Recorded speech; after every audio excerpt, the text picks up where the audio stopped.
Looking at part 2, the derivatives, they give us several different functions and we're supposed to apply our different rules to them. So for the first one, it's just simple power rule. Bring the 2 down, we get 10 times x to the first. 3 times sine, derivative, that would be 3 times derivative of sine, which is cosine. Derivative of negative 10 is 0. So there's our derivative right there. Okay. For number 10, this is going to be a quotient rule. So a quotient rule says take the bottom function, 2t plus 5, times the derivative of the top, which is 3, minus the top, 3t minus 4, times derivative of the bottom, which is 2, all over the bottom squared. Now, could we distribute that, distribute this, combine like terms? Absolutely. But if it doesn't ask you to, why would you do more work than you need, right? For number 11, when we go to do this derivative, we're going to see this as a product rule. We have 4x cubed times cosine x. So product rule says take the derivative of one of these functions. We'll take the derivative of the first one, 12x squared, times the second function as is, plus now leave the first function alone, times the derivative of the second. Derivative of cosine is a negative sign. So it's okay to have that there as long as it's clear that that's a negative. Don't make that a minus sign. All of a sudden we've got 3 terms going on. To be really careful, probably the best thing to do is put that right here and make this minus 4x cubed times sine x. Okay? But there's our derivative right there.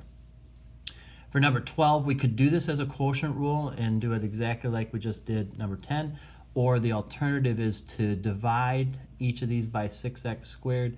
We would get 1/2 x squared plus 5/3, that's 10/6 reduced. The x squareds go away, minus 5/6 times x to the negative 2. All right, so that's giving x squared to all 3 of these things and then kind of simplifying it. Now from there, our derivative would be, bring the 2 down, 2 times 1/2 is 1, x to the first. 5/3 derivative goes away. And then we'd have negative 2 times negative 5/6, which is a positive 10/6, or a positive 5/3 x to the negative 3. Okay. Again, quotient rule is perfectly fine. If you did quotient rule on that, that's all right. You have a bigger answer, but they're both the same thing. It's really okay.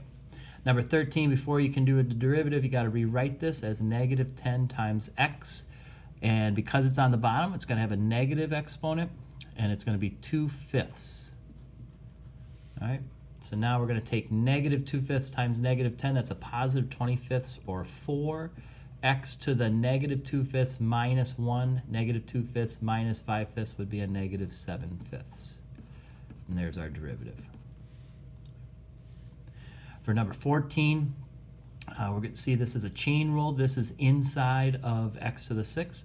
So when we do the derivative, we're going to do the derivative of the outer, put the 6 down. 4 times 6 is 24.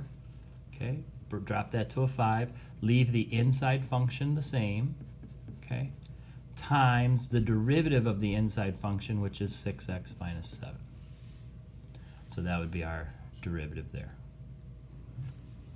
For number 15, we're going to see this as 4t inside of cosine, which is inside of the cube. So it's a function in a function in a function. So we're going to do chain rule twice here. Okay. So the first time we do it, the outermost function is the cube. That comes down, we drop that to a 2, everything else stays the same. You take one derivative, leave everything alone, okay? Times, now we do the derivative of cosine. That's the next function to look at. Derivative of cosine is negative sine. Leave the 4t alone, don't do anything to that yet. Times the derivative of 4t, which is 4. Now to clean this up, it'd probably be best to take the 4, the negative, and the 3, make that a negative 12, and then you'd have cosine squared 4t, sine 4t. You know, that's probably a little cleaner looking than what you'd have to pick on a multiple choice, but nothing wrong with what was up there either. And then we get 16, and we go to do its derivative. We have to see this as a product rule to start with. It's x to the 4th times this, okay?